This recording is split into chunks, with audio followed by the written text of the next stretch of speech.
Assalamualaikum warahmatullahi wabarakatuh. Alhamdulillah nahmaduhu wa nasta'inuhu wa nastaghfiruh wa na'udzu billahi min shururi anfusina wa min sayyiati a'malina. May yahdihillahu fala mudilla lahu wa man yudlil fala hadiya lahu. Asyhadu an la ilaha illallah wa la syarika lahu wa asyhadu anna Muhammadan 'abduhu wa rasuluh. Allahumma salli wa sallim wa barik ala Muhammadin wa ala alihi wa sahbihi ajma'in. اللهم علمنا ما ينفعنا وانفعنا بما علمتنا وزدنا علما. اللهم تقبل منا إنك أنت السميع العليم وتب علينا إنك أنت التواب الرحيم. Direnungkan oleh Allah Subhanahu wa taala. Alhamdulillah. Tiada hentinya kita memuji Allah Subhanahu wa taala Rabbul Alamin atas segala nikmat yang dilimpahkan kepada kita. Salawat dan taslim semoga senantiasa tersampaikan kepada junjungan kita Nabi besar Muhammad sallallahu alaihi wasallam. Allahumma salli wa sallim wa barik alaihi. Direnungkan oleh Allah Subhanahu wa taala. Alhamdulillahirabbil alamin. Tiada hentinya kita memuji Allah Subhanahu wa taala. Tiada hentinya kita menyanjung Allah Subhanahu wa taala. Tiada hentinya kita bersyukur kepada Allah Subhanahu wa taala. Karena Allah Subhanahu wa taala meneguhkan hati kita. Allah Subhanahu wa taala masih mengokohkan hati kita untuk senantiasa istiqomah di atas sunnahnya Nabi alaihi salatu wassalam. Kita bermohon kepada Allah Subhanahu wa taala semoga Allah Subhanahu wa taala senantiasa meneguhkan hati kita sampai Allah Subhanahu wa taala mewafatkan kita. Semoga Allah Subhanahu wa taala senantiasa mengokohkan hati anak keturunan kita dan mewafatkan mereka di atas agama yang hak dan di atas sunnah Nabi alaihi salatu wassalam tentunya.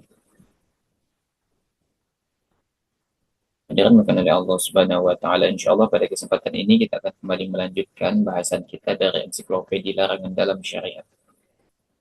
Dan kita akan masuk pada bahasan berkaitan dengan memisahkan budak perempuan dari anaknya yang masih kecil dengan cara menjualnya. Ya, memisahkan budak perempuan dari anaknya yang masih kecil dengan cara menjualnya. Direnungkan oleh Allah Subhanahu wa taala. Kalau kita berbicara tentang masalah perbudakan, ini sudah sering kita bahas. Bahwasannya yang namanya perbudakan itu adalah sesuatu yang tidak asing lagi bagi peradaban dimanapun. Ya. Bahkan pra-Islam pun yang namanya perbudakan ini sudah ada. Kemudian Islam datang, tujuannya untuk mengatur itu bagaimana agar masalah perbudakan ini bisa sejalan dengan apa yang Allah inginkan. Mana Islam ini perlahan sebetulnya melepaskan seseorang dari perbudakan. Melepaskan seseorang dari perbudakan. Ya. Makanya kalau kita gali lebih jauh gitu kan, ada ibadah-ibadah tertentu yang cara penebusannya itu dengan cara membebaskan budak. Ini menunjukkan bahwasanya syariat Islam itu mendukung penuh ya, untuk menghapuskan perbudakan. Mendukung penuh untuk menghapuskan yang namanya perbudakan.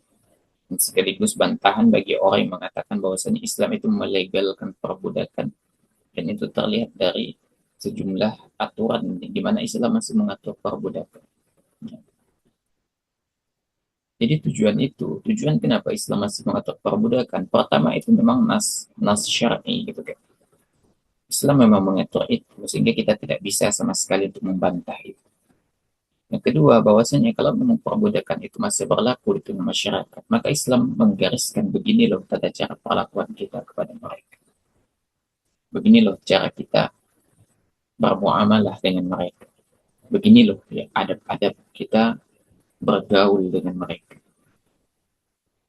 Jadi justru Islam memuliakan yang namanya seorang budak. Berbeda dengan yang apa yang orang pahami. Yang orang pahami kan budak itu kan dipekerjakan dengan pekerjaan yang berat, dengan semaksimalnya gitu kan. Pakaiannya pakaian yang compang camping, makanannya adalah makanan yang rusak di bawah standar gitu. Islam tidak begitu. Bahkan para sahabat Nabi alaihi salatu wassalam, mereka makan itu satu piring, satu wadah dengan budak mereka. Mereka duduk di tempat duduk yang sama dengan budak mereka. Yang menunjukkan bahwasanya status budak ini bukan sesuatu yang rendahan di dalam Islam, bukan. Oleh karena itu ini merupakan bantahan bagi orang yang menuding Islam dari jalur perbudakan. Kemudian ya, Islam itu membatasi ya, mempekerjakan budak itu tidak boleh sampai melampaui batas. Beda halnya dengan yang dilakukan oleh orang kafir gitu kan. Kalau mereka punya budak yang mereka peras ya, mereka peras tenaganya ya, seperti yang pernah terjadi pada bangsa kita gitu kan, diperbudak oleh penjajah, diperbudak oleh penjajah, diperas keringatnya, diperas sumber dayanya. Islam nggak begitu. Justru Islam itu datang untuk menyelamatkan martabat seorang budak. Oleh karena itu, ya,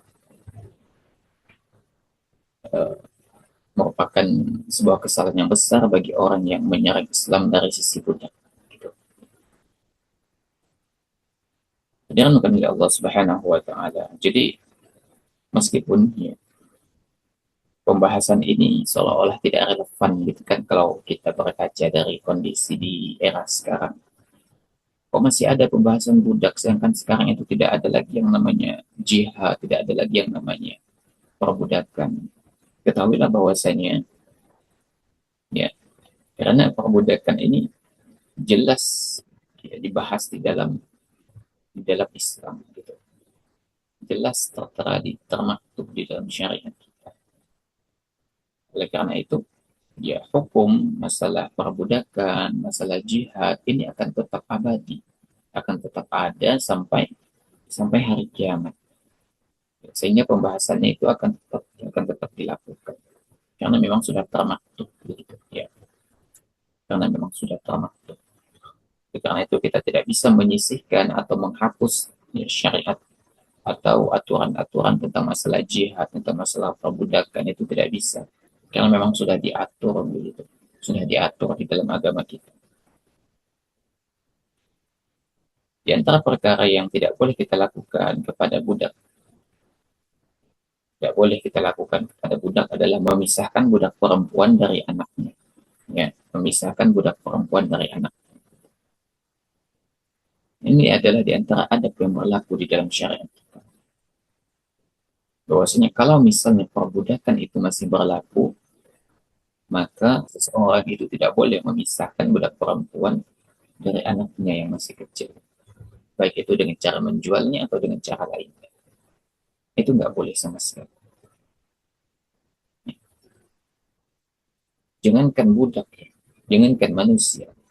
Hewan saja kalau dipisahkan dari anaknya yang masih kecil, yang masih menyusui, baik eh, sang anak atau induknya, itu pasti bakal teriak-teriak. Pasti akan melakukan tindakan-tindakan agresif. Kenapa? Karena dipisahkan dari anak, anak dipisahkan dari orang tuanya, itu adalah sesuatu yang menyakitkan. Itu adalah sesuatu yang menyakitkan. Itu sesuatu yang menyiksa. Itu kepada binatang. Lalu bagaimana dengan manusia?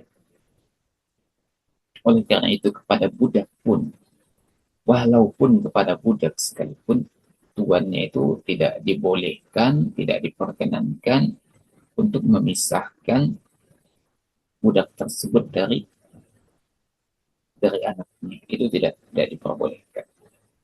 Bahkan ada ancaman dari Nabi SAW berkaitan dengan masalah ini. Siapa saja yang memisahkan budak dari anaknya. Kata Nabi SAW, Man farqa bainal walidati wa waladiha farraqallahu bainahu ya wa baina ahibbati yaumal qiyamah. Kata Nabi alaihi salatu wasallam, barang siapa yang memisahkan budak dari anaknya, niscaya Allah akan memisahkannya dari orang yang dicintainya pada hari kiamat kelak.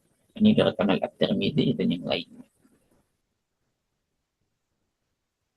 Jadi ini adalah di antara konsekuensi bagi orang yang memang ketika hidup di dunia dia punya budak, dia pisahkan budak dan anaknya, baik dijual atau yang lain. Maka kata Nabi alaihi salatu wasallam, orang itu pada hari kiamat akan dijauhkan juga, akan dipisahkan juga dari orang yang ia cintai.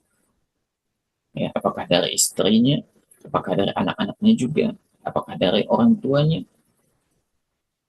itu adalah risiko yang akan ditanggung oleh orang yang memisahkan budak dan anaknya.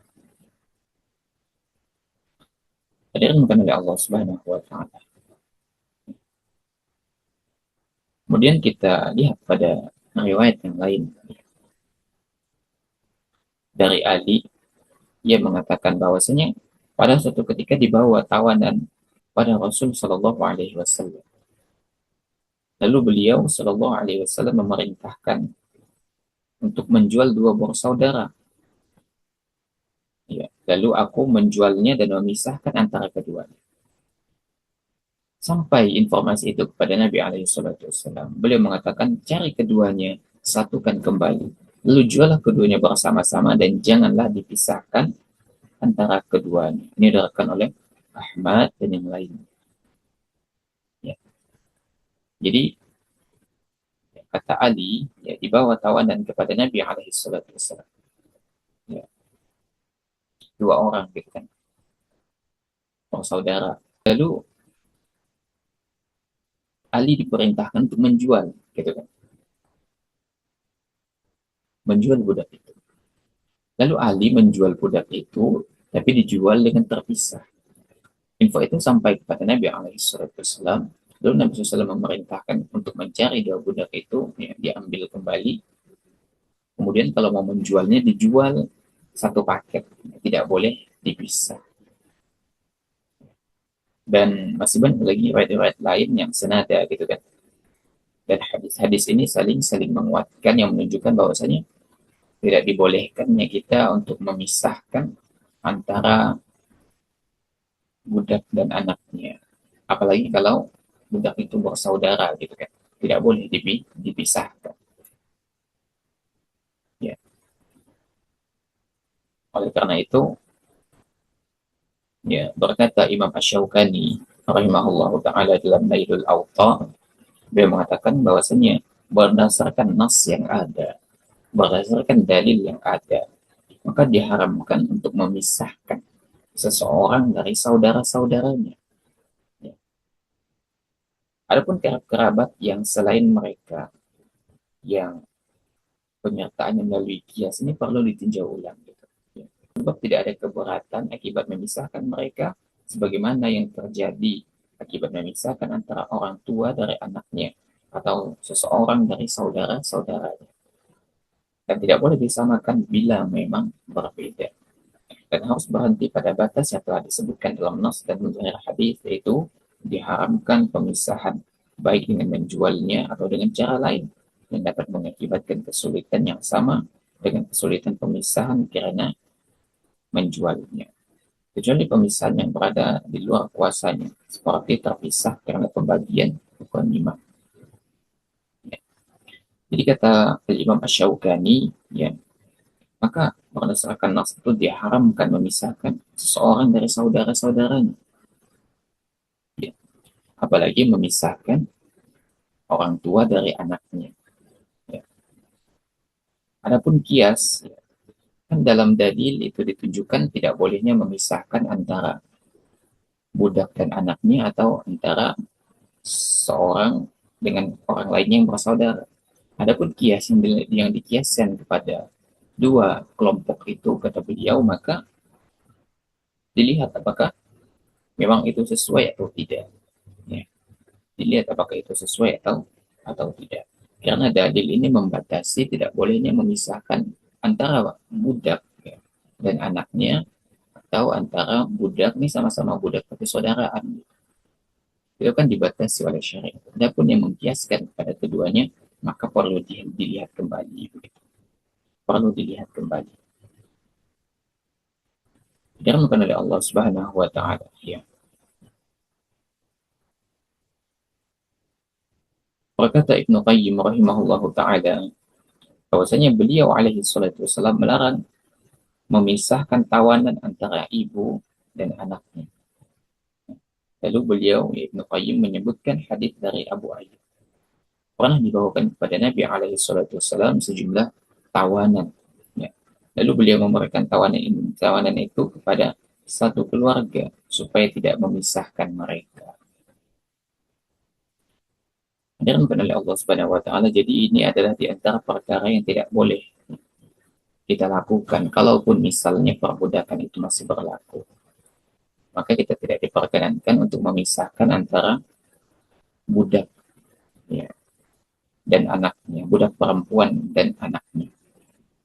Itu tidak boleh dipisahkan.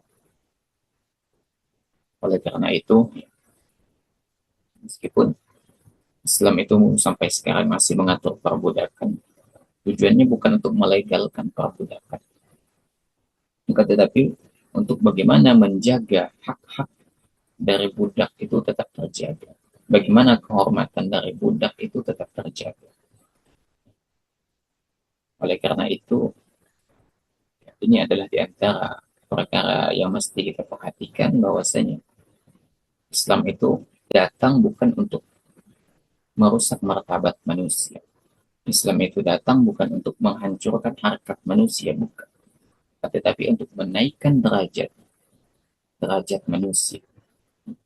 Setinggi apapun jabatannya, semulia apapun kedudukannya, maka parameter baik buruknya kembali kepada ketakwaannya. Semua dinilai dari ketakwaannya. Oleh karena itu, ini adalah di antara perkara yang diatur di dalam syariat kita, dan ini mesti ada nantinya sampai hari kiamat nanti. Ya. Syariat ini akan tetap ada sampai hari kiamat nanti. Dan banyak kita perhatikan bahwasanya kita tidak diperkenankan untuk memisahkan. Kita tidak diperkenankan untuk memisahkan antara budak perempuan dan anaknya. Ya. Baik, demikian dapat Anda sampaikan, kurang lebihnya namun maaf. Benar dari Allah Subhanahu wa taala, yang keliru datangnya dari anak pribadi. Allah dan Rasulnya tentu terlepas dari kekeliruan tersebut.